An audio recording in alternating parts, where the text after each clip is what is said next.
உங்கள் சத்யா மதுரை மேலமாசி வீதி ஷோரூமின் 12ஆம் ஆண்டு துவக்க விழா மற்றும் தீபாவளி சிறப்பு தள்ளுபடி விற்பனை. ரூபாய் 20,000க்கு மேல் பொருட்கள் வாங்கும் அனைவருக்கும் தங்க நாணயம் இலவசம். இச்சலுகை அக்டோபர் 13 முதல் 18 வரை மட்டுமே.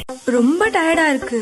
இயற்கையான டேட்ஸ், பாதாம், பிஸ்தா, கேஷு அண்ட் ஹனி கொண்டு தயாரிக்கப்பட்ட lion date nut bytes.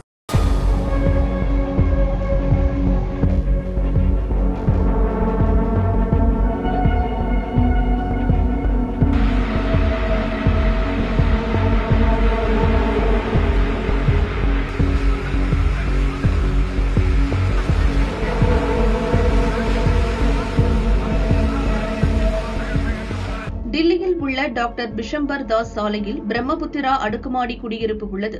Rajya Sabha எம்பிக்களுக்கான குடியிருப்பு இது. குடியிருப்பின் கீழ்த்தளங்களில் எம்பிக்களின் பிஏக்கள் மற்றும் ஸ்டாஃப்கள் தங்கியுள்ளனர். மேல்தளங்களில் எம்பிக்கள் தங்கியுள்ளனர். இந்த குடியிருப்பை பிரதமர் மோடி கடந்த 2020ஆம் ஆண்டு திறந்து வைத்தார். பார்லிமெண்டில் இருந்து வெறும் 200 மீட்டர் தொலைவில் இந்த அபார்ட்மெண்ட் இருக்கிறது. ராஜ்யசபா எம்பிக்கள் டில்லி வரும்போது இந்த குடியிருப்பில் தங்குவது வழக்கம்.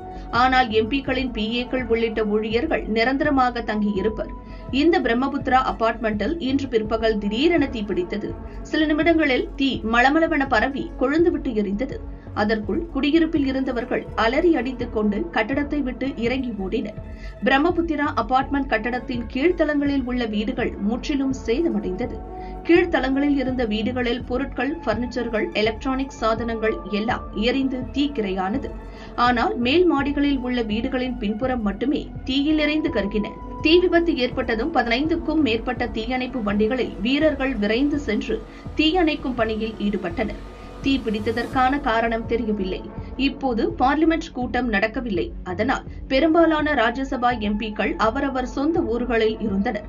பல குடியிருப்புகளில் எம்பிக்களின் பிஏக்கள் வசித்து வந்த நிலையில் அவர்கள்தான் அதிக பாதிப்புக்குள்ளானார்கள்.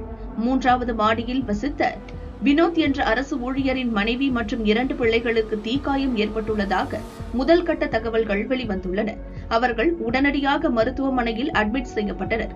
தீப்பிடித்த போது வினோத் வெளியில் சென்றிருந்ததால் அவர் காயமின்றி தப்பினார். மகளின் திருமணத்திற்காக வாங்கி வைத்திருந்த துணிமணிகள், நகைகள் எல்லாம் வீட்டில் இருந்தன. அது எல்லாம் நாசமாகிவிட்டது என வினோத் கண்ணீர் விட்டார். தீ எப்படி பிடித்தது என்றே தெரியவில்லை. நாங்கள் வளர்த்து வந்த நாயும் தீயில் சிக்கிக் கொண்டது எனவும் அவர் கூறினார். பாஜவை சேர்ந்த உத்தராகண்ட் ராஜ்யசபா எம்பி நரேஷ் பன்சாலின் பிஏ கமல் கூறுகையில், நாங்கள் வசித்த வீடு முற்றிலும் எரிந்து போனது. வாழ்நாள் முழுக்க கஷ்டப்பட்டு சேமித்த நகைகள் உள்ளிட்ட எல்லா பொருட்களும் தீயில் கருகி போய் விட்டன. என் வாழ்க்கையே நாசமாகிவிட்டது. மீண்டும் ஜீரோவிலிருந்து ஆரம்பிக்கும் நிலைக்கு வந்துவிட்டேன் என நான் தழுதழுக்க கூறினார். हम कार्यालय में थे तो जानकारी नहीं कि लगी कैसे, लेकिन उसका मेन कारण जो मुझे समझ आता है वो है स्टोर किए हुए सोफे। पटाखों की आवाज आ रही थी तो संभवतः वो पटाखों से सोफे ने आग पकड़ी है और घर का सारा सामान जीरो हो गया है। ज्वेलरी, डॉक्यूमेंट्स, कपड़े, फ्रिज, वॉशिंग मशीन, एसी सब जीरो है। जो तन पे कपड़े हैं वही बचे हैं, उसके अलावा कुछ नहीं बचा है। 2 குழந்தைகள் பட்டாசு வெடித்தன. அது சற்று தள்ளி ஒரு வீட்டில் போய் விழுந்தது. முதலில் சோபாவில் தீப்பிடித்தது. பிறகு மளமளவென தீப்பிடித்து அபார்ட்மெண்டே எரிய துவங்கியது என சம்பவத்தை நேரில் பார்த்த இளைஞர் கூறினார்.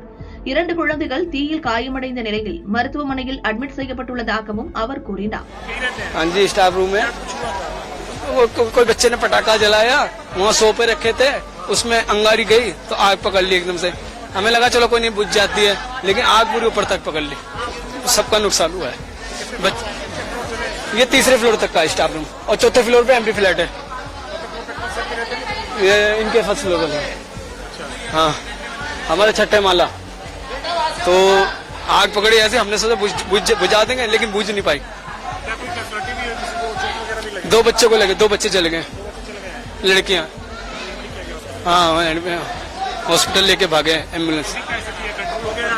अभी कंट्रोल नहीं है. दीवारें टूट रही हैं, वो हीट बढ़ रही है ना, एकदम से दीवारें गर्म हो रही है तो गिर रही हैं. इसलिए उसको बाकी देखने गए, फटाफट आ गए नीचे.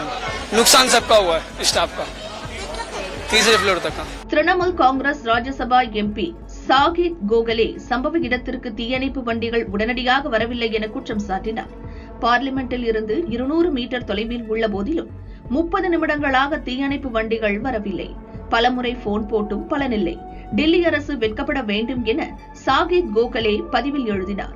டில்லி தீயணைப்பு அதிகாரி கூறுகையில் மதியம் 1:22 மணிக்கு போன் வந்தது.